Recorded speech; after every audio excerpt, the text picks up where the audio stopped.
Update रूस और Ukraine की जंग के हवाले से दे दें। ये बड़ा अपडेट है। रूस ने यूक्रेन के खार्किव पर रॉकेट दागे।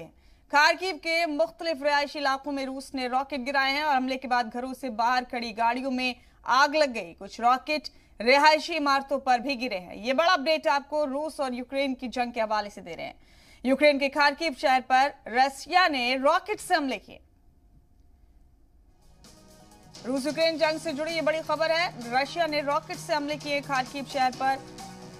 रिहायशी इमारतों के बाहर खड़ी कारों में इस हमले के बाद आग भी लग गई है। रॉकेट से हमले किए गए। कई रिहायशी इमारतें भी इसकी जद में आई हैं।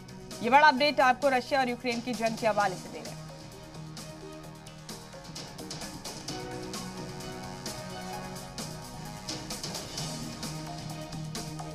बड़ी खबर रूस यूक्रेन जंग के हवाले से।